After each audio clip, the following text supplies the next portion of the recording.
పెద్దలారా మిత్రులారా అందరికీ నమస్తే. నేను గరిడేపల్లి సత్యనారాయణ. ఇప్పుడు తెలంగాణ రాష్ట్ర వ్యాప్తంగా తీర్మార్ మల్లన్న మాట్లాడినటువంటి వ్యాఖ్యలు ఏదైతే ఉన్నాయో అవి దుమారాన్ని రేపుతూ ఉన్నాయి.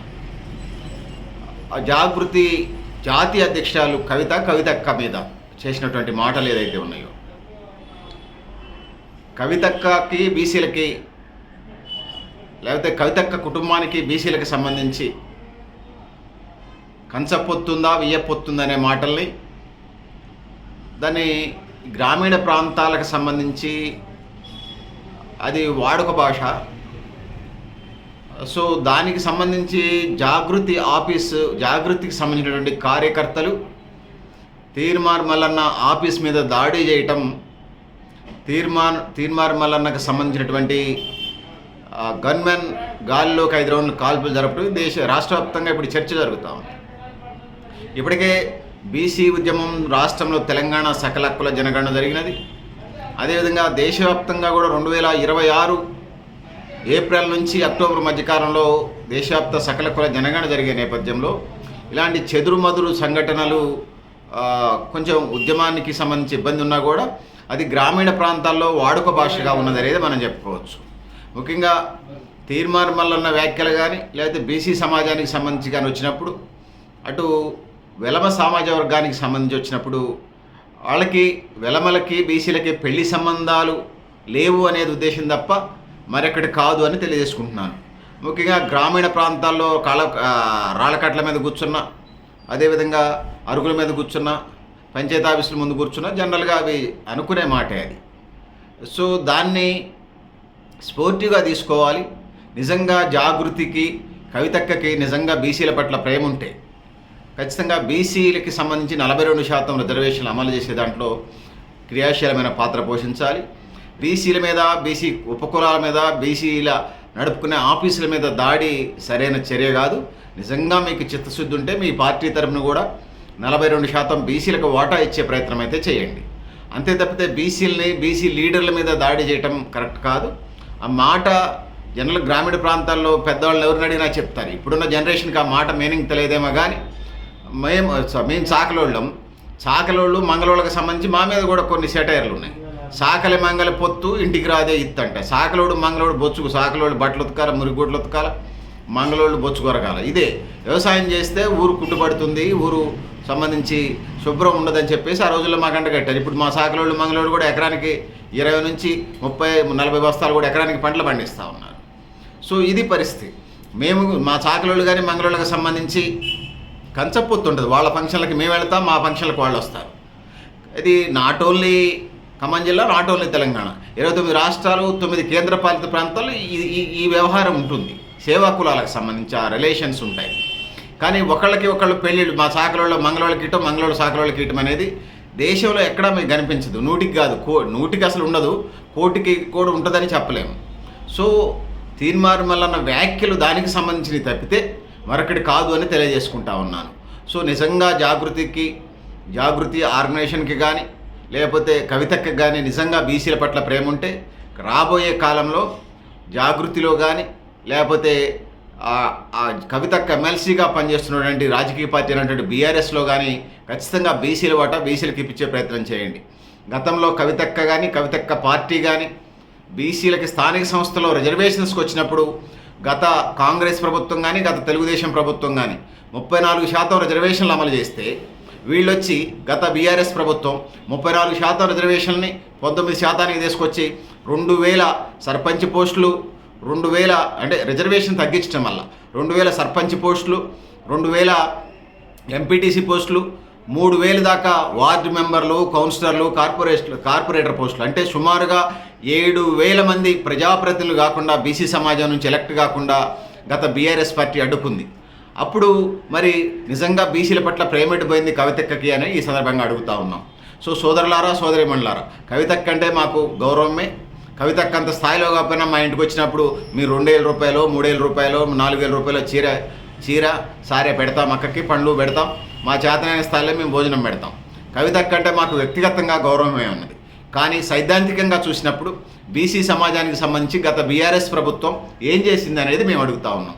సో చిన్న విషయాన్ని జాగృతి రాద్ధాంతం చేస్తూ ఉంది. సో దానికి ఒకవేళ నిజంగా ఆడబిడ్డకి సంబంధించి అవమానం జరిగితే తీర్మానం మల్లన్న నుంచి ఎవరైనా కోరి దానికి సంబంధించి ఇది చేయడానికి కన్వీన్ చేసి ఆ మాటని వెనక్కి తీసుకునే ప్రయత్నం చేయొచ్చు. కానీ జాగృతి టీఆర్ఎస్ గతంలో తెలంగాణ ఉద్యమం మేమంతా పాల్గొన్నాం. తెలంగాణ మలిదేశ ఉద్యమం మీరు ఒక్కళ్ళే పాల్గొల్ల, నాతో సహా మేమంతా, నా మిత్రులు, సహచరులు, స్నేహితులు, సన్నిహితులు, వివిధ ప్రాంతాల వాళ్ళందరూ పాల్గొన్నారు. ఒక్క బీఆర్ఎస్ పార్టీ ఉద్యమం చేస్తేనే తెలంగాణ వచ్చిందని మేము అనుకోవట్లేదు. అయినా పేటెంట్ రైట్స్ స్వతంత్రోద్యమంలో గాంధీ మహాత్మునికి వచ్చినట్టుగా బీఆర్ఎస్ పార్టీకి వచ్చింది. సరే, మౌనం వహిస్తూ ఉన్నాం. కానీ ప్రతిదానికి మా బీసీ ఉపకులాలకు సంబంధించి 42% రిజర్వేషన్లు అమలు జరుగుతుంటే మీరు 42 కాదు 56% పెట్టండి. విద్యా ఉద్యోగాలకు సంబంధించి రాజకీయ రిజర్వేషన్లు స్థానిక సంస్థలనండి. మీరు వాళ్ళు విద్యారంగానికి ఉపాధి రంగానికి ఉద్యోగాలకు సంబంధించి పెట్టారు, స్థానిక సంస్థలు పెట్టారు. మీరు ఎమ్మెల్యేలకి ఎంపీలకి పెట్టండి, మేము పెడతామని చెప్పేసి ముందు మీరు ఇవ్వండి. బీఆర్ఎస్ పార్టీ కానీ, కవితక్క కానీ, జాగృతి కానీ. అది స్పోర్టివ్నెస్ తప్పితే గ్రామీణ ప్రాంతాల్లో వాడుకలో ఉండేటువంటి భాష ఏదైతే ఉందో దాన్ని తప్పులు ఎతకటం. జనరల్గా ప్రతి గ్రామంలో పెద్దోళ్ళు ఎవరైనా 30 ఏళ్ళు 40 ఏళ్ళు దాటిన వాళ్ళు దాన్ని కంచపొత్తుందా అయ్యపొత్తుందా అనేది చాలా కామన్ వర్డ్గా కనపడిస్తాం, కామన్ సెంటెన్సెస్ అయ్యి. సో దాన్ని రాద్ధాంతం చేసి విషయాన్ని పక్కదారి పట్టించడం వల్ల జాగృతికి కానీ, జాగృతి కార్యకర్తలకు కానీ అది మంచి పద్ధతి కాదు. ముఖ్యంగా బీసీలతోని, బీసీ ఉపకులాలతో పెట్టుకున్నటువంటి పార్టీలు కాలగర్భంలో కలిసిపోయినాయి. సో ఆ గౌరవాన్ని మీరు నిలుపుకుంటారు. జాగృతి అంటే వ్యక్తిగతంగా గౌరవం ఉన్నది, ఆ గౌరవాన్ని నిలుపుకుంటారని భావిస్తూ ఉన్నాం. మీరు గతంలో జాగృతి వాళ్ళు కానీ, జాగృతికి ఏ పార్టీ, రాజకీయ పార్టీ, బీఆర్ఎస్ పార్టీకి అనుబంధంగా పనిచేస్తున్నటువంటి బీఆర్ఎస్ కానీ నిజంగా మీకు బీసీల పట్ల చిత్తశుద్ధి, ప్రేమ నిజంగా గింటే మీరు వాళ్ళు కాంగ్రెస్ వాళ్ళు స్థానిక సంస్థల్లో ఇస్తామంటున్నారు. వాళ్ళు 42 ఇస్తారంటే మీరు 50% ఇస్తున్నానండి, లేకపోతే 56% ఇస్తున్నానండి. అది పోటీ పట్టడం, అది సైద్ధాంతికంగా చేయటం. లేదా మీరు ఎమ్మెల్యే, ఎంపీ పదవులు కూడా ఇస్తామని చెప్పండి. రాజ్యసభ ఎమ్మెల్సీలు కూడా బీసీలకి 42% కాదు, మేము 50% ఇస్తామని చెప్పండి. అదేవిధంగా మహిళా బిల్లు రిజర్వేషన్కి సంబంధించి 33% రిజర్వేషన్లో ఎస్సీ ఎస్టీలకు వాళ్ళ వాటా పోతుంది. ఇక మరి వచ్చినప్పుడు మిగిలినటువంటి దాన్ని బీసీల మహిళల వాటా బీసీలకు ఇవ్వస్తామని చెప్పండి. బీఆర్ఎస్ పార్టీ కానీ, జాగృతి కవితక్క కానీ దాని మీద రాద్ధాంతం చేయండి, రచ్చ చేయండి. అట్లా బీసీ సమాజానికి ఉపయోగం జరిగింది తప్పితే గతంలో చేసాం. జాగృతి అంటే వ్యక్తిగతంగా గౌరవిస్తాం, కానీ ఇట్లా బీసీల మీద, బీసీ లీడర్స్ మీద అదే పనిగా దాడి చేస్తే అది మంచి పద్ధతి కాదు, అది మీకే నష్టం. బీసీ సమాజం కానీ, బీసీ మేధావుల ఫోరం కానీ, బీసీ యువత కానీ, బీసీ మహిళలు కానీ, బీసీ నాయకులు కానీ, బీసీ విద్యావంతుల వేదికలు కానీ ఇవన్నీ గమనిస్తూ ఉన్నాయి. జాగృతి ఖచ్చితంగా ఒళ్ళు దగ్గర పెట్టుకొని మాట్లాడాలి. ఒకవేళ నిజంగా తీన్మార్ మల్లన్నకు సంబంధించి అవి నొప్పించే మాటలైతే ఆ మాటలు వెనక్కి తీసుకునే ప్రయత్నం చేయడానికి ఇబ్బంది ఏం లేదు. కానీ ఆఫీసుల మీద దాడి చేస్తాం, బీసీలు అయితే దాడి చేస్తాం, బీసీ ఆఫీసులు అయితే దాడి చేస్తాం, బీసీ నాయకులు అయితే దాడి చేస్తాం. అసలు బీసీ కులాలకు సంబంధించి మీరేం చేశారో, ఇప్పటిదాకా ఏం చేశారో ఒక శ్వేతపత్రం విడుదల చేయండి. జాగృతి కానీ, బీఆర్ఎస్ కానీ బీసీలకు ఇప్పటిదాకా ఏం చేశారో, మీ అంతటా మీరు ఏం చేశారో ఇప్పటికైనా శ్వేతపత్రం విడుదల చేసి ముందు దాన్ని పత్రిక ప్రెస్ మీట్ పెట్టి చెప్పండి.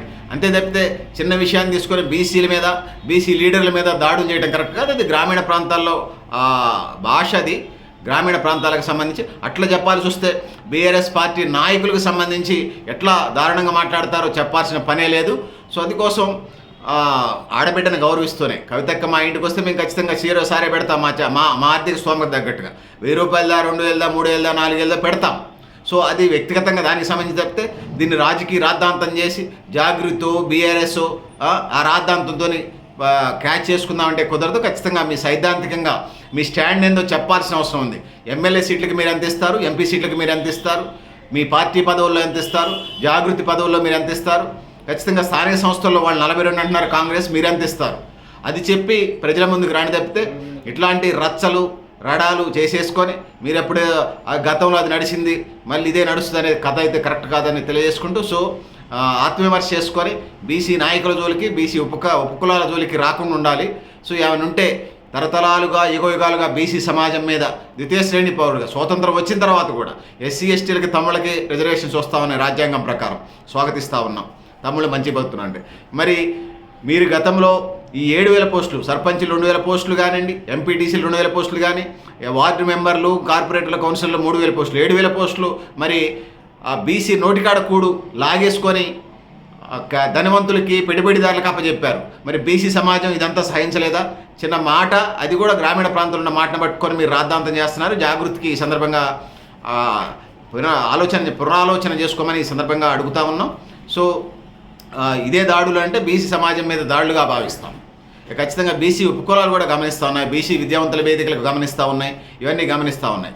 నిజంగా కవితక్కకి ఏమన్నా ఆత్మ జరిగితే, ఆ మనస్తాపం కలిగితే ఆ వైపుగా తీర్మానం మల్లన్న ద్వారా మాటను వెనక్కి తీసుకునే ప్రయత్నం చేద్దాం తప్పితే అది ఆ పేరుతోని ప్రతిసాట బీసీ లీడర్ల మీద దాడి చేస్తాం రాష్ట్రం అంటే కుదరదు. అది కరెక్ట్ కూడా కాదని తెలియజేసుకుంటూ, పెద్దలారా మిత్రులారా మీరు కూడా మీ అభిప్రాయాన్ని కామెంట్ బాక్స్లో తెలియజేస్తూ నేను గరిడేపల్లి సత్యనారాయణ. థ్యాంక్ యూ అని ఉండాలి.